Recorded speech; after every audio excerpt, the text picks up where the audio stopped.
Hello दोस्तों, आज तो स्टॉक प्रेडिक्शन में आपका स्वागत है। प्री मार्केट रिपोर्ट में आपका स्वागत है दोस्तों। सुबह के लगभग 7:15 बजे है। आज है 4 मई 2023, गुरुवार का एक्सपायरी का दिन, सबसे इंपॉर्टेंट दिन। आज क्या हो सकता है, मार्केट शुरू होने के पहले क्या क्लूज है, कौन सी न्यूज़ फ्लो है जिसका असर मार्केट के ऊपर हो सकता है, स्क्रीन रीडिंग क्या बोलती है, इन सभी के बारे में इस कार्यक्रम में हम लोग डिस्कस करेंगे।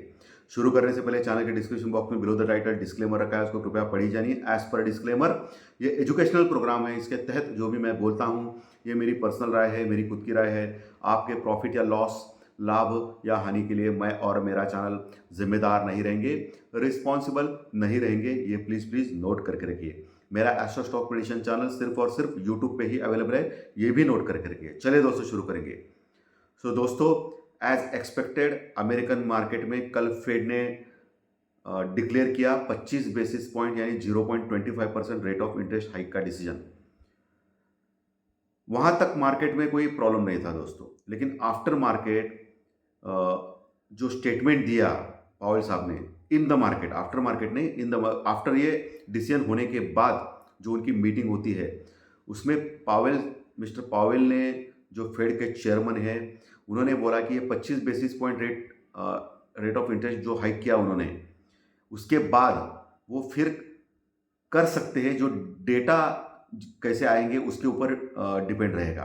तो उन्होंने ये आश्वासन 100% नहीं दिया है कि आने वाले दिनों में वो रेट ऑफ इंटरेस्ट नहीं बढ़ाएंगे, यानी पॉज नहीं करेंगे रेट ऑफ इंटरेस्ट के ऊपर। तो इसके चलते हुए अमेरिकन मार्केट में निराशा प्रकट की दोस्तों। और कल फिर से अमेरिकन मार्केट में बैंक के स्टॉक जो थे उनको ऊपर मार पड़ी और वो बहुत गिर गए। और जो पावेल ने जो क्लियरली स्टेटमेंट नहीं किया, कंफ्यूजन में डाला, वो ये कह रहे, एक जगह पे ये कह रहे कि इन्फ्लेशन थोड़ा कम हो रहा है और आर्थिक मंदी भी आ सकती है, बट आर्थिक मंदी कंट्रोल में रहेगी। ये सब कुछ बातें कर रहे हैं, बट ये जो रेट ऑफ इंटरेस्ट जो पॉज करने का जो डिसीजन है, जिसको मार्केट देखना चाहता है, वो अभी तक क्लियर नहीं हो पाया कि आने वाले दिनों में यानी जून के पॉलिसी में वो rate of interest hike declare करेंगे या नहीं, या पॉज लेंगे। इससे थोड़ी मार्केट में निराशा प्रकट की दोस्तों।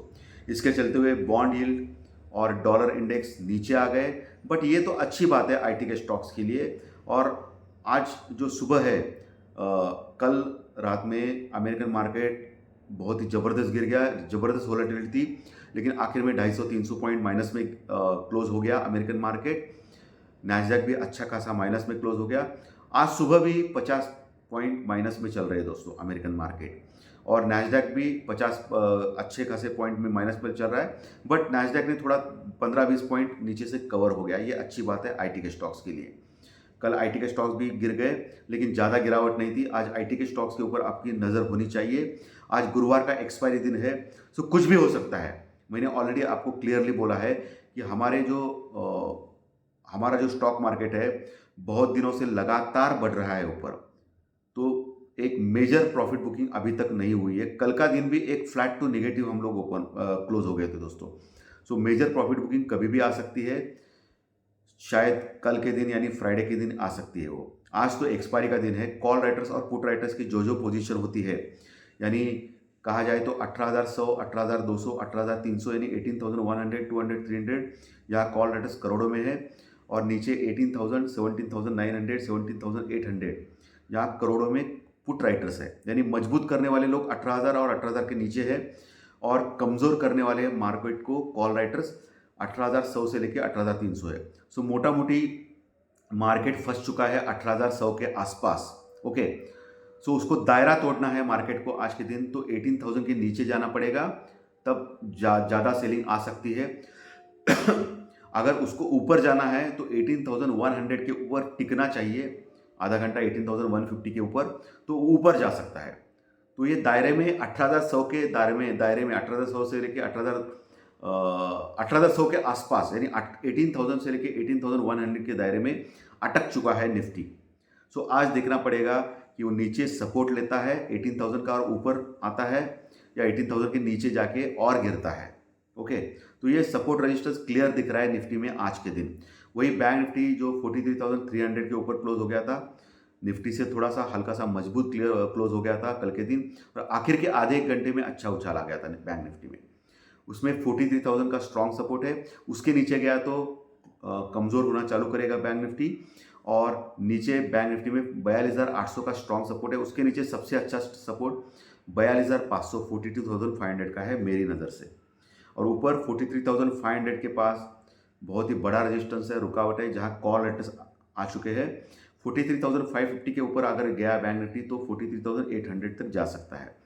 आज एसजीएक्स निफ्टी लगभग 80 पॉइंट यानी 80 पॉइंट माइनस में दिखा रहे हैं अभी स्टार्ट होने के बाद सुबह 7:15 बजे। तो अगर 80 पॉइंट माइनस में ओपन होता है तो क्या होगा दोस्तों? अगर 80 पॉइंट माइनस में ओपन होता है एसजीएक्स निफ्टी, तो जो निफ्टी जो 18,100 के नीचे क्लोज हो गया था, 18,100 के नीचे, तो डायरेक्टली 18,000 के पास ओपन होगा दोस्तों निफ्टी। और आज सबसे अहम सवाल यह है कि 18,000 नीचे गया यानी 17,980 17,980, ये आपको दिमाग में रखना चाहिए फिगर। उसके नीचे अगर गया निफ्टी, जो अभी एसजीएक्स निफ्टी जो 80 पॉइंट माइनस में दिखा रहा है उसके अकॉर्डिंग टू मैं बोल रहा हूँ सुबह 7:15 बजे की पोजीशन पे, तो इमीडिएटली निफ्टी नीचे जा सकता है और 17,900 950 का सपोर्ट ले सकता है, 17,900 950 का सपोर्ट ले सकता है, क्योंकि गैप डाउन बड़ा दिखा रहा है दोस्तों 80 पॉइंट का। ओके, ये बात आपको ध्यान में रखना है आज निफ्टी में। वही बैंक निफ्टी जो 80 पॉइंट का गैप डाउन दिखा रहा है, सो अगर 250 पॉइंट के आसपास अगर खुलता है माइनस में बैंक निफ्टी, तो 43,000 के पास खुल सकता है, यानी निफ्टी 18,000 अहम लेवल पे खुल सकता है, और बैंक निफ्टी भी उसका जो इम्पोर्टेंट सपोर्ट है वहाँ 43,000 के पास खुल सकता है आज। तो आपको देखना है 43,000 के नीचे जाता है या नहीं बैंक निफ्टी। अगर 43,000 के नीचे फिसलता है बैंक निफ्टी, स्पेशली 42,950 यानी 42,950 के नीचे अगर जाता है, अकॉर्डिंग टू एसजीएक्स निफ्टी जो 80 पॉइंट गैप डाउन दिखा रहा है, अगर 42,950 के नीचे अगर फिसलता है बैंक निफ्टी, तो अगला टारगेट बैंक निफ्टी का नीचे की ओर 42,800 यानी 42,800 का होना चाहिए अकॉर्डिंग टू डेटा। ओके, तो ये बात आपको क्लियर होना चाहिए। जो अभी एसजीएक्स निफ्टी 80 पॉइंट माइनस में 7:15 बजे दिखा रहा है उसके अकॉर्डिंग टू मैं बोल रहा हूँ दोस्तों। सो ये बात आपको ध्यान में रखना चाहिए। क्रूड ऑयल कल फिर से 3% गिरा और 3-4% और $72 के पास आ गया दोस्तों। पिछले कई महीनों का ये रिकॉर्ड लो है, पिछले कई महीने या साल का भी रिकॉर्ड लो बोल सकते हैं आप, क्योंकि $72 के पास क्रूड ऑयल दिखाई नहीं दिया है बहुत एक साल के ऊपर के टाइम में दोस्तों। सो ये लोएस्ट लेवल है $72, और ये इसलिए गिरा कि डिमांड में कमी आने की आशंका यानी आर्थिक मंदी की आशंका से ये क्रूड ऑयल गिरा है दोस्तों।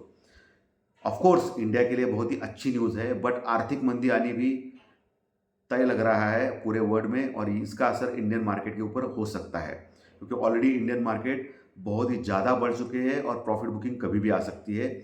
इसके लिए आपको लेवल्स के ऊपर बहुत ही इंपॉर्टेंट ध्यान देना है दोस्तों।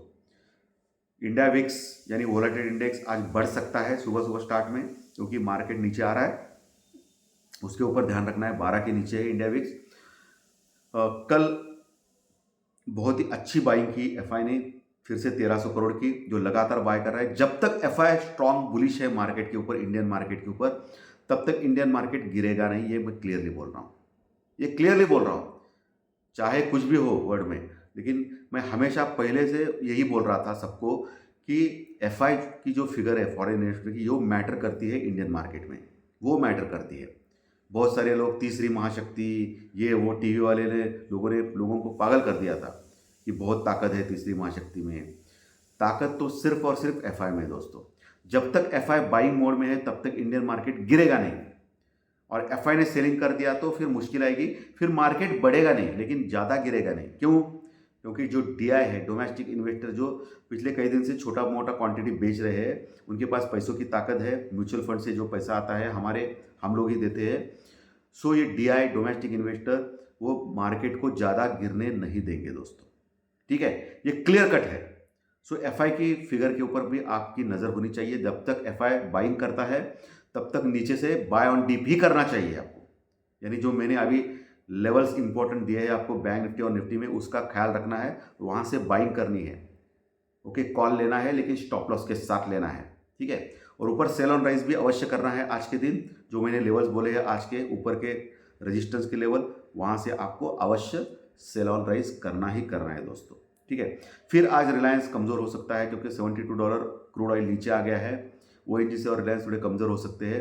आईटी के स्टॉक्स भी कमज़ोर है, इसका असर निफ्टी के ऊपर गिर सकता है दोस्तों। और बैंक निफ्टी वैसे देखा जाएगा तो अमेरिकन मार्केट में बैंक निफ्टी पे उनके जो बैंकिंग स्टॉक्स के ऊपर मार पड़ रही है। कल भी अपेक्षा थी बैंकिंग स्टॉक्स के ऊपर मार पड़ेगी, लेकिन नीचे से हमारा बैंक निफ्टी बाउंस बैक किया क्योंकि हमारे यहाँ बैंकिंग के संकट ज़्यादा नहीं है दोस्तों। गो एयर जो एयर कंपनी है वो बैंक करप्ट हो चुकी है, उसका असर बैंक ऑफ बड़ौदा या बाकी के जो छोटे मोटे गवर्नमेंट बैंक है उसके ऊपर पड़ेगा। एक्सिस बैंक के ऊपर भी छोटा सा असर पड़ा था कल के दिन, लेकिन इतना ज़्यादा असर उसके ऊपर पड़ेगा नहीं सो बैंकिंग स्टॉक्स के ऊपर। सो बैंकिंग स्टॉक्स अंडर प्रेशर रहेंगे लेकिन इतना ज़्यादा नहीं है। सो आपको लेवल्स के ऊपर ध्यान रखना है आज के दिन बैंकिंग के और निफ्टी और बैंक निफ्टी के दोस्तों। सो धन्यवाद दोस्तों प्री मार्केट रिपोर्ट में। और आज का विश्लेषण अगर अच्छा लगा तो लाइक का बटन दबा के प्रोत्साहित कीजिए। नए दर्शक पहली बार चैनल देख रहे हो वो सब्सक्राइब का बटन जरूर दबाए।